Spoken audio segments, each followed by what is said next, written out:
Segredos revelados. Já falei sobre o segredo da infelicidade. Se você quer ser infeliz, seja egoísta. Você vai conseguir isso. Já falei sobre o segredo do fracasso, que é nós vivemos baseado nos papéis da nossa vida. Construímos nossa dignidade naquilo que fazemos e não em quem somos na pessoa de Jesus. Já falei do segredo do desperdício. Quer desperdiçar uma vida? É você viver sem paixão. E você passa por essa vida em branco. Você sente que não adicionou nada, não deixou nada. No final você corre atrás de outras conquistas e perde a essência da vida. Porque no final o que importa é aquela pergunta de Jesus: você me amou? Que é a pergunta para Pedro.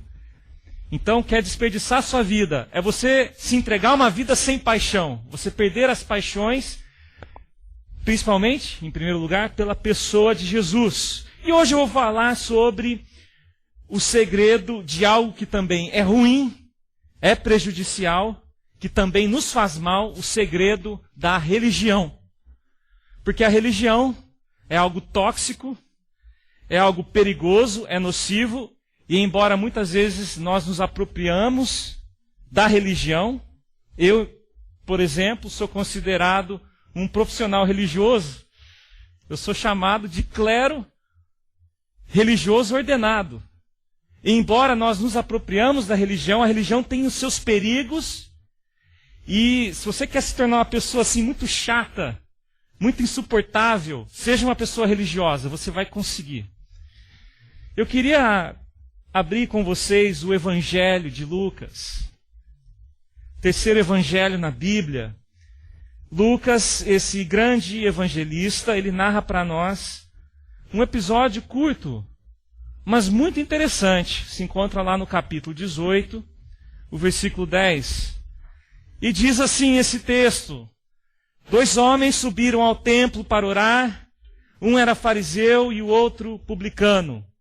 Deixe de antemão explicar cada um deles. O fariseu, de novo, estamos diante dessa figura bem mencionada, muito mencionada nos evangelhos.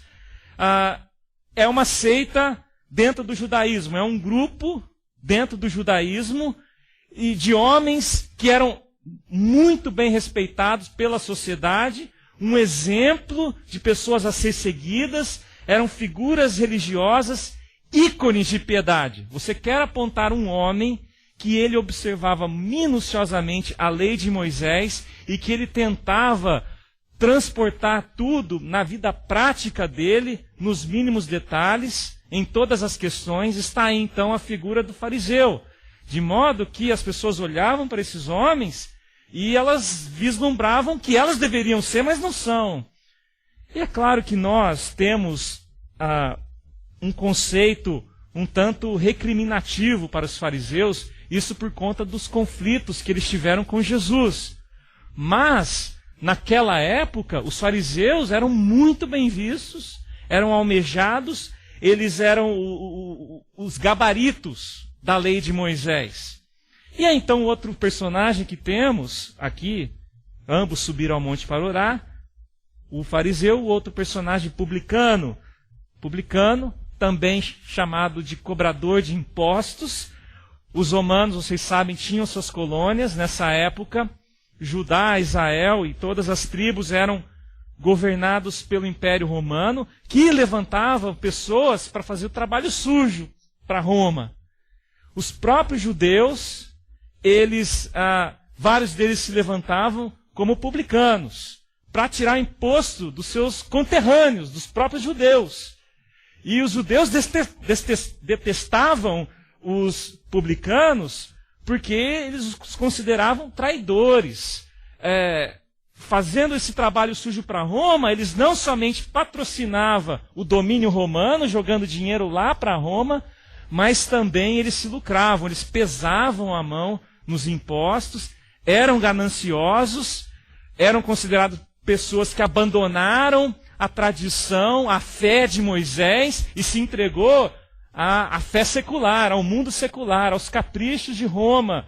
E eles eram considerados também pessoas com balança enganosa, que tomavam pouco, tinham caixa 2 ali para eles.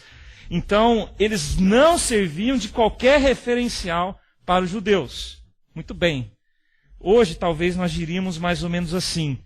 Foi um batista subir no monte, orar no templo, e o outro cara rolado em tudo quanto é lista do Lava Jato, né? Tipo, a escória da sociedade, aqueles que todo mundo aponta o dedo, esse não é ninguém. Então guarda essa cena. Então o fariseu em pé, versículo 11, orava no íntimo. Deus, eu te agradeço, porque não sou como os outros homens, ladrões, corruptos, adúlteros, nem mesmo como este publicano. Jejuo 2 vezes por semana e dou o dízimo e tudo quanto ganho. Tudo isso que ele está dizendo é verdade. Porque o fariseu, de fato, ele não era ladrão, não era adúltero, nem corrupto. Se tinha uma classe na sociedade judaica que poderia dizer isso categoricamente, eram os fariseus. E ainda mais, eles davam dízimo, e a lei de Moisés dizia que o povo judeu deveria jejuar uma vez por ano. Os fariseus jejuavam 2 vezes por semana. Era incrível. Você quer entrar na deles? Jejuar 2 vezes por semana? Legal, né? 2 vezes por semana. Então, eles excediam a lei até nessa questão. Eles eram pessoas extremamente dedicadas em sua piedade religiosa. E diz o versículo 13. Mas o publicano ficou à distância, nem ele ousava olhar para o céu, mas batendo no peito dizia: Deus tem misericórdia de mim, que sou pecador. Eu lhes digo, Jesus falando, que este homem, o publicano e não o outro fariseu, foi para casa justificado diante de Deus, pois quem se exalta será humilhado, e quem se humilha será exaltado. Com isso eu quero dizer o seguinte, que eu, Fábio, cresci no ambiente religioso. Eu sempre participei, como um bom crente, filho de pastor, da escola bíblica dominical, estava lá presente todo domingo de manhã. Vocês reclamam que é 9h30? Na nossa era 8h30. Estava presente no culto da manhã, fui em todos os cultos de noite, estava presente nas reuniões de oração, eu fazia evangelismo, visitação, trabalho voluntário, estava em tudo. Eu batizei aos 9 anos de idade, aos 25 anos me tornei pastor, o que sou até hoje. Eu posso dizer para você que eu me considero um religioso, porque eu aprendi todas as falas, eu aprendi os maneirismos religiosos, eu aprendi os mecanismos religiosos, o que você não pode fazer, porque você pode ser excomungado, você pode ser taxado, e aqueles outros pecados assim que, tipo, todo mundo aceita no meio do religioso. Eu aprendi a cantar hinos, eu aprendi a ler a Bíblia depois de Apocalipse. Vocês conhecem isso? Termina Apocalipse e vem um cantor cristão. Eu aprendi que o cantor cristão é quase que inspirado também. Eu aprendi umas coisas meio loucas. Eu aprendi também a fazer oração em público, bem bonito. Eu aprendi a dar o meu dízimo. Eu aprendi a encarnar toda essa etiqueta religiosa. Então, tudo isso que eu estou falando, meus queridos, é cultura religiosa. E eu cresci envolvido com essa prática. Mas eu fui descobrindo na minha vida pessoal, dentro da minha casa, com os meus irmãos, ali na minha adolescência, na minha juventude, e também nas experiências que eu tive nas diversas igrejas que eu convivi, que se tem um poder que nos pode afastar de Deus, é a religião. A prática religiosa, poucas coisas têm o poder para nos levar tão longe de Deus quanto a religião. Porque nesse sistema religioso eu aprendi que os ladrões, os corruptos, os adúlteros, não são os nossos. Os nossos aqui não são nada disso. Os ladrões, corruptos e adúlteros estão lá fora. Então existe o trigo e o joio. Eu sou trigo, o joio é lá. E de vez em quando aparece um joio dentro da igreja. E esses são aqueles que são trigos, parecem trigos, mas são joios. E como é que a gente descobre os joios? Só esperar. O tempo vai dizer. E aí quando ele aparece, vem a disciplina. Se ele não aceita a disciplina, a submissão, né, que a disciplina muitas vezes era quase um convite para a pessoa ir embora. Então a pessoa sai da igreja. Quando ela sai da igreja, a gente fala o quê? O que a gente fala? Tá vendo? Não disse? Era joio. Saiu porque não é dos nossos. Então, não sei se foi isso que os pastores quiseram me ensinar, mas foi o que eu aprendi. Foi o que eu li nas entrelinhas. Né? Foi o que eu percebi, peguei no ar. E à medida que eu fui caminhando com Jesus, e o Espírito Santo foi me dando discernimento que veio dele, não veio de mim, porque eu também pensava a mesma coisa, eu fui entendendo que essa forma de pensar não tem nada a ver com o Evangelho de Jesus. Deus me fez enxergar a diferença evangelho, cultura evangélica. Duas coisas que muitas vezes se opõem radicalmente, como a exemplo desse cenário que temos do fariseu subindo ao monte. E no capricho de dizer, eu não sou como ele. Obrigado, Senhor. Parabéns, Deus, por ter um filho como eu. O Senhor deve estar muito orgulhoso de mim. Olha só que maravilha. Não faço como ele. Eu sou trigo, o resto é joio. Interessante como que a religião, ela tem essa característica intrínseca nela de nos levar para o caminho da prepotência. E eu fui percebendo que muitas pessoas dentro da igreja, aquela que nós julgávamos, os nossos, um dos nossos, também eram corruptos, adúlteros e ladrões. Para não dizer eu. Eu fui percebendo isso. E que o joio, na verdade, é todos nós. Todos nós estamos envolvidos nisso. O problema é que eles, e nós, que eu cresci nesse ambiente, éramos religiosos, e por conta disso nós fomos enganados. Porque a religião, ela constrói algumas mentiras na nossa mente. Ela incute na nossa cabeça alguns enganos, algumas ilusões. Eu vou falar 3 apenas hoje. E o primeiro que eu acredito que a religião constrói na nossa mente é o senso de virtude. O senso de virtude, assim como o fariseu tinha que subir ao monte aqui. Um senso de que eu não sou como os outros. Um senso de que, por eu não ser ladrão, corrupto e adúltero, eu sou melhor. E é claro que como crentes humildes, nós não saímos falando por aí que nós somos melhores. Porque isso aí seria um absurdo, seria uma prepotência muito grande da nossa parte. Mas nós só pensamos, não falamos. Só pensamos. Como foi a oração do fariseu? Ele não pronunciou. Ele falou que orou não pronunciadamente, né? Ele orou no seu coração.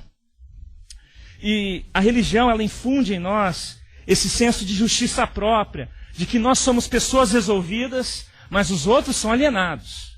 De que nós somos bem instruídos por Deus na sua palavra, os outros são tudo desviados, condenados. Que nós somos privilegiados, os outros são ímpios e devem colher as consequências dos seus atos.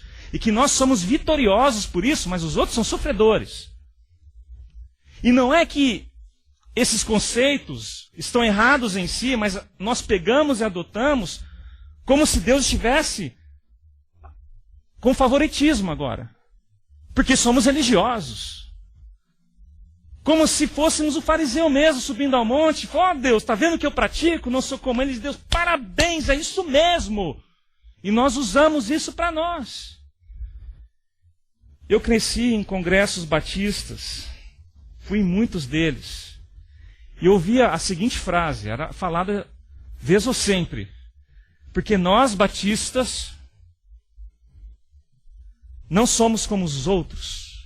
Nós temos a mente sensata, nós somos o povo da Bíblia, do entendimento, do discernimento. E o que ficava implícito nisso? Que o resto é tudo ignorante.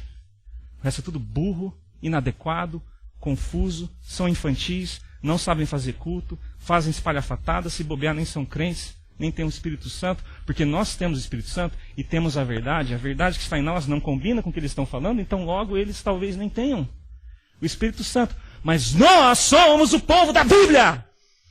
Aleluia! E aí a gente aplaude. Eu confesso que eu realmente comecei a perceber que, de fato, nós não somos como os demais.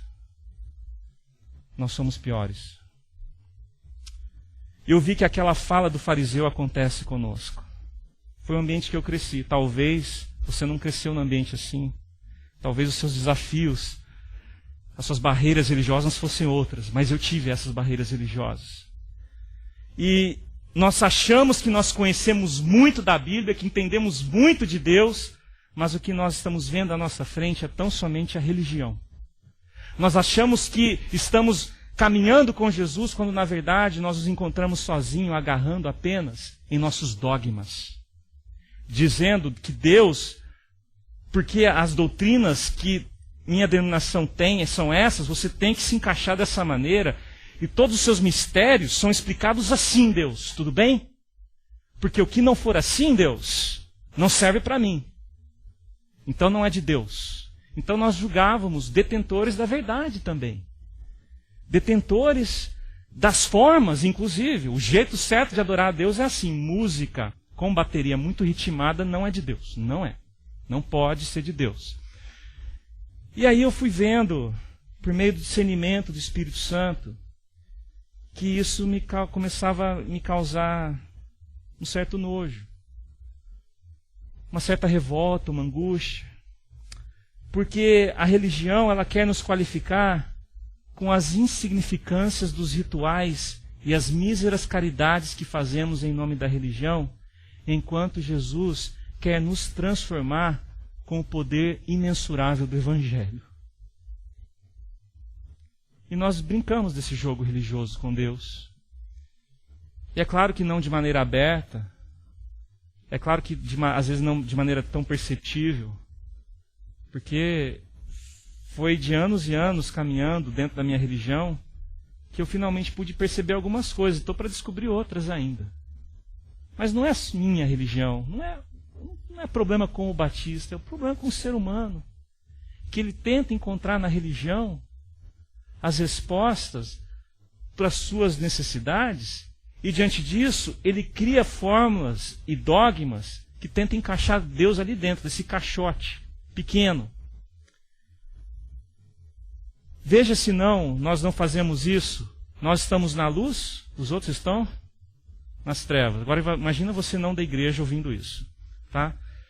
Nós somos detentores da verdade, logo os outros são mentirosos. Desculpa aí se você não é dos nossos, você é um mentiroso. Dizemos que nós temos o Espírito Santo, os outros não têm o Espírito Santo. Nós dizemos que somos filhos de Deus, os outros são apenas criaturas. Né? Nós dizemos que seguimos a Jesus e não mais aos falsos ídolos que os outros seguem. Nós temos o Deus verdadeiro. Nós dizemos que somos... Não dizemos, pensamos que somos melhores. Raciocinamos isso. E não proclamamos, assim como o fariseu não proclamava. Mas diante de Deus havia uma oração. Havia essa ênfase. Senhor, obrigado, porque agora eu não sou como os demais. E será que nós não somos? Será que nós também não somos ladrões, corruptos e adúlteros? Aliás, tem um sermão de Jesus do Monte que ele revela que nós somos muito piores do que imaginamos. E que os nossos juízos a respeito do que é corrupto, ladrão e adúltero está longe do nosso conceito religioso. Ele fala assim: você não adulterou? A religião aplaude. Parabéns, vai orar no monte, diga ao Senhor agradecendo que você nunca adulterou. E Jesus fala assim: nunca adulterou? Já olhou para uma mulher com olhos impuros? Então considere-se um adúltero. Espera aí, como é que é? É isso mesmo. Você acha que você não é ladrão? Você já teve balança enganosa na sua vida? Você acha que não é assassino? Já odiou seu irmão? Então você cometeu homicídio no seu coração. Espera aí, como é que é? Então Jesus ele vem, que é o Sermão do Monte, que nós conhecemos, Mateus 5, até o capítulo 7, ele vem desbancando esse mecanismo religioso que construímos e que nos traz o certo conforto de poder dizer que somos favoritos. E à medida então que eu fui caminhando com Jesus, eu fui tendo que lidar com esses dilemas do meu coração, com angústias do meu coração, de reinterpretar o que é vida cristã. Reinterpretar esse lance de igreja, como é que eu vou, como é que a gente adora, como é que lê a Bíblia. E não é que eu não tive bagagens positivas do meio que eu cresci, tive várias e muitas, e sou grato a Deus por isso, sou grato a Deus por homens que Deus levantou no meio batista e que influenciaram tremendamente a minha vida. Mas no meio de tudo isso eu tive que enxugar muita coisa, que não fui eu, foi Deus me mostrando, foi Deus me revelando. Agora, uma vez que nós temos essa mentalidade de que eu sou trigo, o resto é joio, fica muito difícil eu tratar o outro ou achar que o outro é igual a eu. Quer um exemplo? Tá aqui, pastor. Esse cara aqui, ele se pronunciou homossexual. Tá aqui, ó, pastor. Esse aqui tá no processo de lava-jato. Aqui, ó. Tá uma delação aí, tá rolando o nome dele aí em todo lugar. Se torna muito difícil eu, uma pessoa religiosa, falar assim, pois é, mas eu sou exatamente como ele. Eu sou igual a ele. Não consigo pronunciar isso. Minha religião não deixa eu falar isso. Eu não consigo falar, você é igual a mim. Porque eu acho que pelas escolhas morais que eu fiz, pelas decisões que eu tenho, pela minha fé que é muito valiosa, eu sou um pouquinho melhor do que eles. Eu não acho que eu sou igual a ele. Eu acho que eu sou melhor. Eu trato como se ele fosse igual, mas no meu coração eu falo assim, olha, você precisa crescer como eu, você precisa estar onde eu estou. E aí eu tenho esse negócio que o fariseu tem. Eu tenho dentro de mim isso. Que a religião constrói isso. Nós julgamos pelo que sabemos e pelas escolhas que fazemos, que somos melhores do que as outras pessoas, e por conta disso, de nossas virtudes, os outros sofrem, a gente não. Os outros não têm virtude. Então eles sofrem, tem que sofrer mesmo. Mas eu que tenho virtude, eu não sofro. Não desse jeito. E quando nos tornamos essa pessoa, então, com senso de virtude, aí acontece algo bem interessante. Nós começamos a achar que não precisamos mais de Deus. Eu tenho virtude, não preciso mais de Deus. Nós começamos a chegar diante de Deus e falar assim, Deus, obrigado, porque eu sou essa pessoa maravilhosa. É claro que a gente não é tão cínico com Deus. A gente capricha no nosso vocabulário.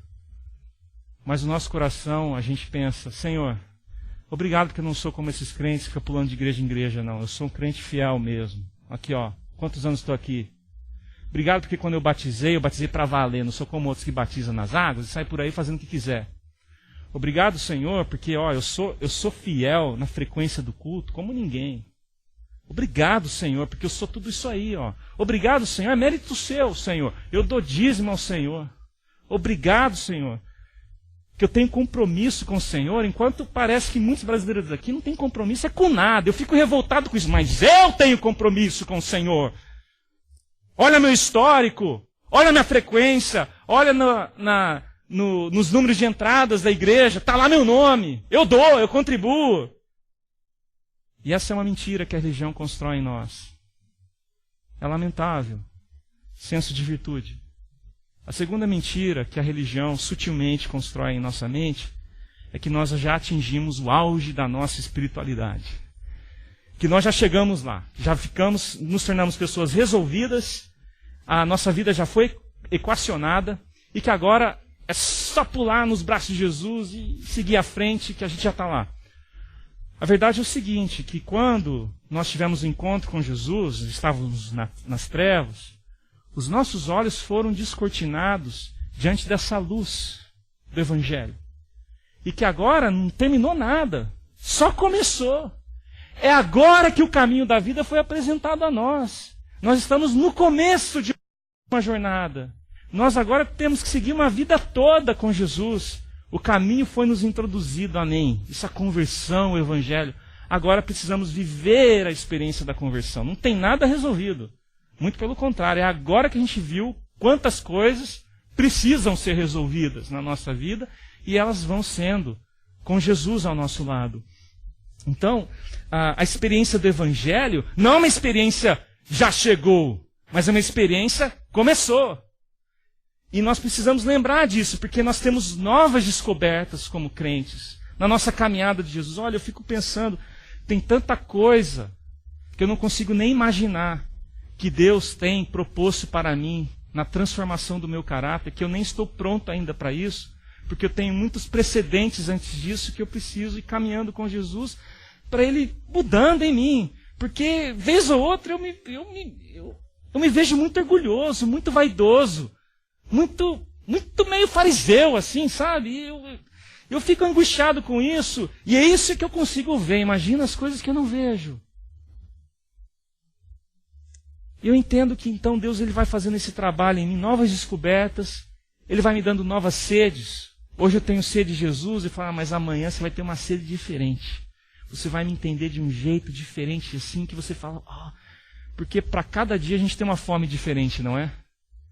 Semana passada talvez você estava com fome, você foi na churrascaria e satisfez a sua fome com picanha. Mas hoje você fica com fome de novo. Aí fala assim, não, mas hoje não é picanha mais não, hoje é feijoada, hoje é feijoada. E aí Deus é assim, Ele nunca esgota nos recursos de mostrar a beleza de quem Ele é. Ele vai nos dando apetites diferentes. A gente não chegou em lugar nenhum, a gente está experimentando todos os dias esse Jesus. Nós não atingimos nada. E essa questão que na religião nós pensamos assim, já vi esse versículo, já sei, memorizei, já fiz devocional, já fiz o pão diário todo, já li 3 vezes, já sei de Deus, já domino como o Espírito Santo atua no nosso meio. É desse jeito que Ele atua, não é do outro jeito. E a gente vai ditando, a gente fala, já sei, já cheguei. E aí então você virou o supra-sumo espiritual, você é intocável, você não pode ser contrariado, você sabe tudo, desculpa que eu cheguei agora, você está há 30 anos nesse sistema religioso. Você sabe, eu não sei. E a gente vai construindo isso dentro de nós, achando que nós chegamos já lá. Que eu sou espiritual. Quando na verdade é a grande maldição da religião. Uma mentira descarada para nós. Que quem revela a nós a mentira não somos nós. Não sou eu, mas é Jesus. Porque diante da sociedade, as pessoas aplaudiam os fariseus. Jesus mesmo falou, olha, se a sua fé não exceder dos fariseus, vocês não vão entrar no reino de Deus. Mateus 5. Fala, Senhor, você está de brincadeira, porque os fariseus é o que nós elogiamos. Eles são os ícones daquilo que nós devemos ser. E você está dizendo que se eles não, que a minha fé não exceder a deles, eu não tenho parte desse reino. O que Jesus está fazendo então, Ele está desbancando o mecanismo religioso que eles construíram lá e que nós continuamos construindo até hoje. Com outras roupagens, com outras linguagens, com outra cultura, mas o mesmo problema. Mecanismos que abafam, que sufocam o Evangelho. Porque quando uma pessoa ela vem à igreja, o que ela precisa não é de frequência na igreja, não é de participar de grupos pequenos, não é de cantar bonito no louvor, e muito menos de dar dinheiro. O que ela precisa não é nada disso. O que ela precisa é da pessoa de Jesus Cristo, da graça dele, de ela conhecer o amor e de ter uma relação pessoal com ele, de encontrá-lo como um Deus não apenas transcendental, mas um Deus amigo, de braço estendido, aquele que morreu na cruz por ela, por amor. Eu não posso vir com outra mensagem a não ser essa. Porque por mais que eu gosto que as pessoas frequentem os cultos, que eu incentivo que vá aos grupos pequenos e que nós sejamos generosos a Deus nas nossas ofertas, eu entendo que nada disso faz sentido, é útil, a não ser que primeiro a pessoa entenda quem é a pessoa de Jesus Cristo. Agora, a religião, ela inverte o processo. Ela inverte tudo. E se você então não faz o que eu acho que você tem que fazer, logo você é um joio. Um dia, talvez, quem sabe, pela graça de Deus, você se torna como um trigo, mas você vai ter que provar o contrário. Então, quem é o religioso aqui? Quem é que tem o senso de virtude? Uma pergunta bem interessante. Qual é o lugar mais fácil de encontrarmos pessoas religiosas? Pensou nisso? Seja bem-vindo, igreja. O lugar mais fácil de acharmos essas pessoas Então, a luz do Evangelho, essa luz do Evangelho vem e que me ilumina, ela não mostra as minhas virtudes. A luz do Evangelho vem e ilumina para eu enxergar as minhas misérias. Entenderam? É o que está dizendo. A luz do Evangelho que acende sobre nós não é para iluminar as nossas virtudes, mas para fazer a gente enxergar a nossa miséria. Não é que quem está na luz é bom e quem está nas trevas é mal. E aí, agora a gente está na luz. Então, não, quem está na luz vê que é mal. Porque antes nós estávamos cegos, nós achávamos que era alguma coisa, nós achávamos que poderíamos agarrar a vida e conduzir do jeito que nós quiséssemos a vida, mas nós estávamos nas trevas. Nós não tínhamos consciência da nossa sujeira, do nosso mal. Mas quando o Evangelho nos iluminou, o que nós vimos não foi virtude, foi miséria. Então, qual é a diferença de quem está na luz e quem está nas trevas? Quem está na luz sabe que é mal. Quem está nas trevas desconfia que é mal, mas ainda acredita que pode ser bom. Essa é a diferença. O que tem de melhor aqui? Nada a não ser que a graça de Deus me mostrou a minha sujeira. Qual a minha fala? Eu sou farinha do mesmo saco que todo mundo. Põe prostituta, homossexual, corruptos na política, vocês estão cansados de ouvir? Põe quem que você quiser ali. Em nome de Jesus, diante de Deus. Eu sou um com eles. E se eu posso falar alguma coisa, seria: obrigado, Deus, porque eu tenho consciência da minha miserabilidade. Que afinal de contas são as palavras do publicano. Senhor, o Senhor sabe. Senhor, eu clamo pela tua misericórdia. Eu sou igual. A terceira e última mentira que a religião constrói na nossa mente é essa de que nós podemos domesticar Deus. Deus é domesticável. Como que nós domesticamos Deus? Nós achamos que Deus ele vive de plantão no balcão, assim, ele tem um balcão de atendimento, e que a igreja é o lugar físico desse balcão de atendimento de Deus, e que lá ele existe para nos poupar de sofrimento, para evitar os meus sofrimentos e para abreviar as situações difíceis na minha vida, que elas sejam encurtadas, situações de desconforto. Então, eu vou até esse lugar para colher desses benefícios. Na religião, nós achamos que nós podemos entrar assim numa bolha protetora e que Deus vai, em nome de Jesus, pelas promessas que eu tenho, me fazer um ser intocável. E que agora, porque eu estou dentro dessa bolha e sou fiel, eu não colho mais sofrimento na minha vida. Isso é uma ideia religiosa. Na religião, nós achamos que Deus, nós vamos a Deus não com um fim nele mesmo, mas como um meio. Ou seja, Deus é meu funcionário. O que eu quero não é Deus. O que eu quero, Deus, é isso do qual eu sempre quis e nunca mudei. Não tem conversão aqui. O que tem é o que eu quero. E aí então, já que não muitas coisas deram certo na minha vida, eu vou atrás desse negócio aí que o pessoal fala de evangélicos, de igreja, que é até legalzinho, e aí eu vejo Deus a meu favor. Porque não é legal você não somente ter dinheiro a seu favor, família, sociedade, enfim. E Deus, por último, aí maravilha, adicionou. Então eu uso a religião, essa proposta que inventamos, para domesticar Deus a meu favor. Para que ele seja o meu funcionário. Para que ele se torne o meio para a minha prosperidade. E aí Deus, a nossa também outra ideia religiosa, que Deus ele compensa minhas irresponsabilidades, minhas péssimas escolhas, e até mesmo a minha imoralidade e ignorância em troca da minha fé, dos meus rituais. A religião nos faz essa armadilha. Você se sente um lixo irresponsável, um alienado de Deus. Mas aí como é que você recompensa tudo isso? Caras, vai nos rituais que a tua religião oferece.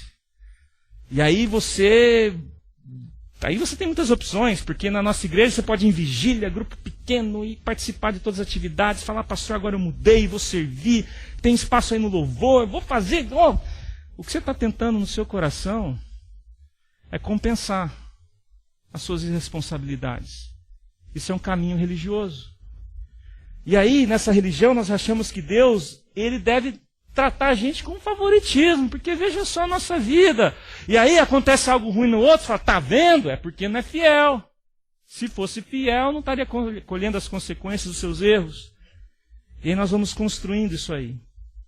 É interessante que a pessoa religiosa, ela fica presa nas superficialidades. Ela não consegue falar coisas incontáveis, imensuráveis. Por exemplo, ela fala de dízimo e dinheiro, mas ela não consegue viver a generosidade. Ela fala de dogmas e rituais, mas ela não consegue viver a experiência da graça de Deus na sua vida. Vocês estão percebendo a diferença? Como é que você mensura o tamanho do amor de Deus por você? Me conta sobre isso. Você tem como trazer um número? Dízimo você traz número, frequência você traz número. A religião lida com a superficialidade das coisas contáveis. O Evangelho de Jesus lida com o imensurável. Nós não temos como contar. Me diga no seu coração o que é o novo nascimento. O que é essa experiência na sua vida? Você consegue explicar isso? A religião, ela tenta tirar o encantamento por Deus e colocar um encantamento no sistema que criamos. E, por final, em nós mesmos. O Evangelho de Jesus aponta para o encantamento e o mistério tão somente de Jesus. O Evangelho, ele deixa o mistério onde está. Na religião, nós perguntamos, como eu agrado Jesus? Ah, boa pergunta. Está aqui uma listinha, vai fazer. Quando perguntamos para o Evangelho, como eu agrado Jesus? Olha Jesus. Aí quando nós olhamos Jesus, o que a gente responde? Se não fazer como todos os personagens que olharam a Jesus sem essa barreira religiosa. Debruçar aos pés dele. E falar, Senhor, eu te amo. Eu te amo. É por isso que eu dou tudo o que eu tenho. É por isso que essa é a minha vida, eu te amo. Então perceba como a religião ela tem essa tendência de construir mentiras em nossa vida. Então, enquanto a religião quer nos qualificar com as insignificâncias dos rituais e caridades miseráveis que nós construímos, Jesus quer transformar nosso interior com o poder imensurável do Evangelho. E aqui nós voltamos de novo com a figura do publicano, que ele subiu até ao monte respeitando quem Deus é. Quem Deus é? O publicano, ele não subiria ao monte se ele achasse que Deus o iria consumir. Ele foi confiando na misericórdia de Deus. Quem sabia experimentar muito mais a graça e a misericórdia de Deus não era o fariseu. O fariseu tinha as informações sobre. O publicano vivia. O publicano experimentou. Porque, veja se não, esse é o único jeito de nós chegarmos até Deus. Com esse quebrantamento. De que nós somos iguais a todo mundo, até mesmo aquelas pessoas que a nossa religião tem a tendência de condenar. Que não há diferença de um assassino, de uma prostituta, da minha pessoa. Mas que mesmo assim, eu posso ir até Jesus. No entendimento de que Ele me aceita. Não pelos rituais que outrora eu fiz e que me deu a condição de chegar aqui. Não, porque eu não fiz nada. Mas porque Ele é misericordioso. E essa expressão do cristianismo. O cristianismo, ele deixa de ser uma religião quando nós nos quebrantamos na pessoa de Jesus Cristo tão somente e abraçamos a tua graça. Do contrário, o cristianismo serve de boa religião, sim, e ela vai muito bem. Obrigado. E daquilo que nós podemos apontar e até condenar os outros, porque eles não são dos nossos, né? Na verdade, nós somos exatamente igual, porque estamos vivendo do mesmo jeito. A única diferença de nós para com os outros deveria ser tão somente essa, de que a gente acredita que a misericórdia de Deus vai nos poupar. Que a gente acredita que quando entra nessa igreja, Jesus vai nos aceitar, não é pela semana bonitinha que a gente viveu, embora nós tentamos, mas pela graça de Jesus. E essa esperança que nós temos, essa mensagem que nós temos para esse mundo desiludido, para esse mundo que talvez está cansado de ouvir de religião. Ah, você é batista? Ah, logo se percebe. Ah, você é neopentecostal? Logo se percebe. Ah, você não é nada, é ateu? Logo se percebe. Ideologias, conflitos ideológicos nós percebemos bem fácil. Mas e quem é apaixonado por Jesus? Onde estão essas pessoas? Quem são aqueles que vão até Jesus e se lançam aos pés dele e não permite que a religião o defina? Porque essa é outra questão também. Quando nós não encontramos a nossa paixão em Jesus, a nossa dignidade em Jesus, nós tentamos encontrar os nossos papéis e um deles é o religioso. Nós tentamos ser bons religiosos para encontrar alguma dignidade. Um religioso, quando tem oportunidade, ele gosta de falar, dar alguma pincelada com um tom humilde de que ele faz alguns rituais legais que os outros deveriam copiar. Todos nós temos uma roupagem religiosa em nós. Porque é muito difícil a gente vir aqui na igreja e Jesus de uma vez toda, assim, já tirar de nós tudo isso aí. Lembra que a gente está no caminho, não é? A gente não é resolvido. Eu cresci 20 anos num tipo de pensamento e Deus foi me mostrando. E aos poucos, Deus vai me ensinando a tirar a roupagem de fariseu e ser um publicano arrependido. Esse é o caminho do Evangelho. Ele quebra a prepotência, ele quebra um Deus domesticado, ele quebra essa falsa espiritualidade que nós construímos a respeito de nós mesmos. Quebra tudo. Amém pelo Evangelho de Jesus. Amém? É tão somente isso que nós queremos viver aqui. Qual é o segredo que Jesus nos revela? Esse segredo da religião, que nos leva para longe dele. E ele quebra isso aí, entra no meio, entre você e a religião, entra no meio e fala, não mais, sou eu. E ali você tem uma experiência com ele. Amém. Amém. E no final Jesus fala, pois quem se exalta, usa da religião, usa das suas virtudes, esse senso construído na sua mente, será humilhado. Mas quem se humilha será exaltado. É o que Jesus fala para nós. Amém.